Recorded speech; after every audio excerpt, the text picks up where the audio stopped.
ലോക്സഭാ തിരഞ്ഞെടുപ്പിനുള്ള കേരളത്തിലെ കോൺഗ്രസ് സ്ഥാനാർത്ഥികളെ പ്രഖ്യാപിച്ചു. ഡൽഹിയിൽ കെ.സി. വേണുഗോപാലാണ് ആദ്യഘട്ട സ്ഥാനാർത്ഥികളുടെ പേരുകൾ പ്രഖ്യാപിച്ചത്. കെ. മുരളീധരൻ തൃശൂരിൽ മത്സരിക്കും. വടകരയിൽ ഷാഫി പറമ്പിലാണ് മത്സരിക്കുന്നത്. അവസാന നിമിഷമാണ് മുരളീധരനെ വടകരയിൽ നിന്ന് തൃശൂരിലേക്ക് മാറ്റിയത്. പത്മജ വേണുഗോപാൽ ബി.ജെ.പിയിൽ ചേർന്നതാണ് മാറ്റത്തിനു കാരണം.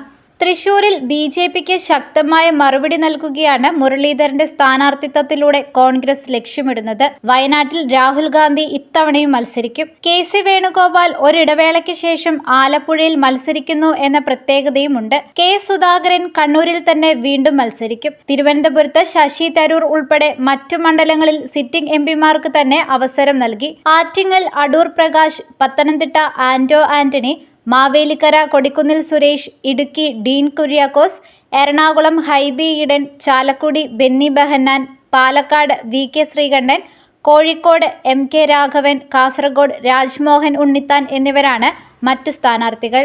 വ്യാഴാഴ്ച രാത്രി എ.ഐ.സി.സി. ആസ്ഥാനത്ത് നടന്ന യോഗത്തിലാണ് ആദ്യഘട്ട പട്ടികയ്ക്ക് രൂപം നൽകിയത്. അധ്യക്ഷൻ മല്ലികാർജ്ജുൻ ഖാർഗെ, സോണിയാഗാന്ധി, ദേശീയ ജനറൽ സെക്രട്ടറി കെ.സി. വേണുഗോപാൽ, ഡി.കെ. ശിവകുമാർ, കേരളത്തിന്റെ screening committee chairman Harish Chaudhary, KPCC. അധ്യക്ഷൻ കെ. സുധാകരൻ, പ്രതിപക്ഷ നേതാവ് വി.ഡി. സതീശൻ, മുൻ പ്രതിപക്ഷ നേതാവ് രമേശ് ചെന്നിത്തല, ശശി തരൂർ തുടങ്ങിയവർ ചർച്ചയിൽ പങ്കെടുത്തു. കേരളത്തിലേത് കൂടാതെ ഛത്തീസ്ഗഡ്, കർണാടക, മേഘാലയ, നാഗാലാൻഡ്, സിക്കിം, തെലങ്കാന, ത്രിപുര എന്നീ സംസ്ഥാനങ്ങളിലേതടക്കം 36 സ്ഥാനാർത്ഥികളുടെ പേരുകളാണ് വെള്ളിയാഴ്ച പ്രഖ്യാപിച്ചത്.